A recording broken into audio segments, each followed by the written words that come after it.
I'm Claire Laidlaw. I am the Global Carrier Manager for Lush Cosmetics. So the story that I told everybody this morning on my round table was around sustainability and what Lush had done in terms of going naked.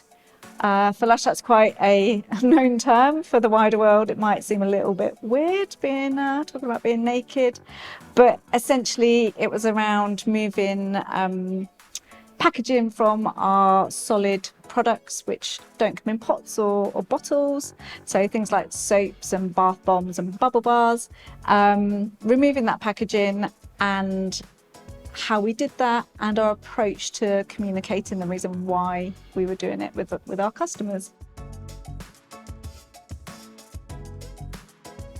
Previously, we had a number of potted products and bottled products. Also, we had our solid products such as shampoo bars, soaps, skincare such as moisturisers, and this enabled us to grow that range and look at introducing other solid products that we could put out there to market. And then the focus for Lush was to really increase the number of solid products, looking at solid shower gels, how we could potentially incorporate that, and just literally focusing on our naked products and growing that. We actually introduced a knot wrap. So we've got knot wraps of certain cities around the world, like Paris and Berlin, London, Tokyo, and you can literally buy all of your solid travel products like shampoos, conditioners, wrap them up in the city that you're going to and take it with you. So fortunately for our business, it's very much driven by our founders and our core values. So within the business, it was very much like the stakeholders were on board with going naked. For customers, it was quite a big change to receive a product that essentially, it's a shampoo bar. How are you going to store that? Do you want it in a container?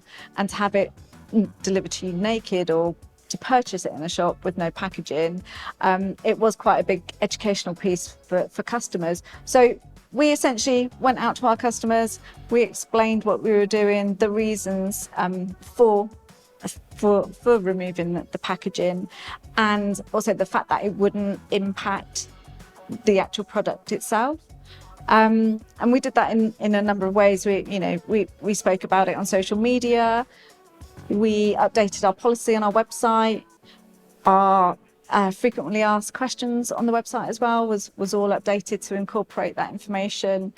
Our customer care team were prepped for any customer contact, and then within the parcel itself, if I'm talking about e-commerce, we also included a what's in my parcel to explain the reasons for what we were doing, what the eco flow that was in the box, how you could use that and put it in to dispose of it, so either by pouring water over it or put it in your compost.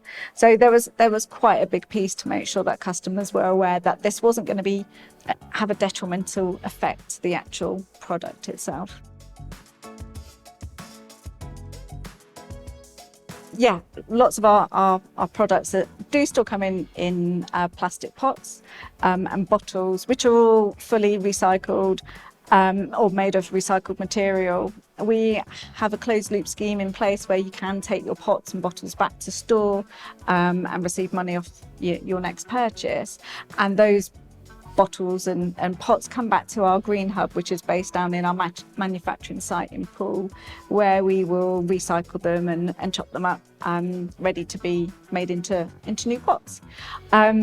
But there was one thing that we did. It was difficult to recycle coloured bottle tops, and our customers had reached out to us to ask if there was anything we could do. And we could, because we do have an outlet for making use of bottle tops into tables and boards. So we very much we're on board with this, put a message out to our customers to say, here's a free postal address, send your bottle tops back to our green hub and we will arrange to recycle them. it was very, very successful. Lots of customers were on board with this, and we ended up with 12 tons of bottle tops in our green hub with not knowing what we were going to do with them. And also upset our carrier, which was Royal Mail, because literally bottle tops were popping out of envelopes left, right and centre within their network. So we weren't the best, their favourite company at the time. They've all gone, which is good, and no more bottle tops are coming through, which is also a good place to be, because you can now recycle bottle tops, and also manufacturers have changed the colours, so they're now clear rather than coloured. But yeah, we had enough bottle tops to make enough board for our shops globally for the next sort of 25, 50 years to install them. So yeah, that was quite an interesting situation to be in. It's great that we've got that closed loop system in place for our bottles and our pots, but it is only within our retail stores. So for me, I think it's key to get some of those customers, our e-com customers, to also have that availability to be able to return their pots and bottles back to us within our green hub. So that's the next point of call, I think.